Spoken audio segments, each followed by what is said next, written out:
Have you ever, stepped foot in a bustling restaurant kitchen? The heat, the clatter, everyone moving like a blur. It's mesmerizing, isn't it? It's a world of its own for sure. Organized chaos, you might call it. And at the heart of it all is this fascinating paradox. We're diving into Professional Kitchen Rule 14, Speed with Precision, from EastAfricaChef.com. And what got me thinking, how can you be fast A&D precise, especially under pressure? It feels almost counterintuitive. Yeah, I see what you mean. We often see those two things, speed and precision, as being at odds with one another. But in a professional kitchen, they really are two sides of the same coin. You can't have one without the other. So it's about more than just, working faster. Absolutely. What's the secret? It's about efficiency, having a sort of practiced grace under pressure. Every movement is deliberate, every tool is exactly where it needs to be. Think of it like, a surgeon in an operating room. Okay, I'm with you. They need both speed and absolute precision right. One wrong move, even a wasted second, and the consequences could be dire. Absolutely. Lives are at stake. Chefs, in a way, operate similarly. They're working with ingredients, with timing, with people's expectations, and that's where mise en place comes into play. Mise en place. Our source, EastAfricaChef.com, was very clear on how crucial mise en place is.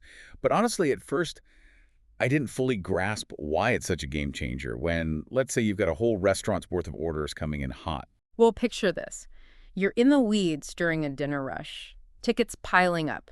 You're in the zone, moving from one task to the next, and suddenly you need a specific spatula, say a fish spatula, because you've got delicate fillets to plate. I can see where this is going. Instead of maintaining that flow, you're now searching through a drawer, those precious seconds ticking away. Cleanliness and order, they're about way more than just aesthetics.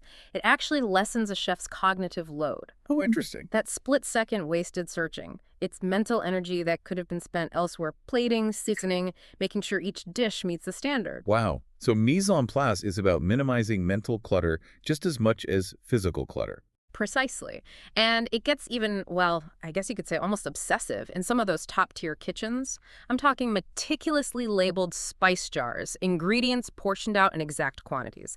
It's all about removing any mental speed bumps that might slow them down during that rush. So anticipating any issues before the pressure's on. Exactly. I've always wondered, how do chefs train themselves to maintain that laser focus, that error-free execution, even when the kitchen feels like it's on fire? Repetition, mostly. Constant practice. You know how a pianist will practice scales before a concerto? It's similar for chefs. A lot of chefs even have specific ways they practice knife cuts, or how they hold a knife to ensure everything's uniform.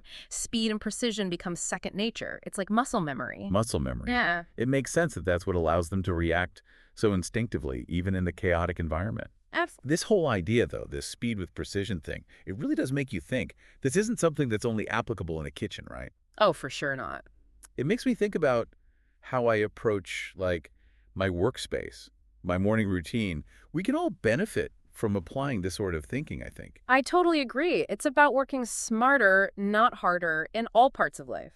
It really is. Uh-huh. Well, to bring it all back to Rule 14, it's clear that speed and precision aren't enemies at all. They're essential partners in creating, well, a truly remarkable dining experience. Absolutely. Next time you're enjoying a beautifully plated dish, take a second to think about everything that went into it. Behind that artistry, behind that deliciousness, there's a whole invisible symphony of speed, precision, and, yeah, a whole lot of practice. It really adds a whole new dimension to how you experience food. I think so, too. Well said.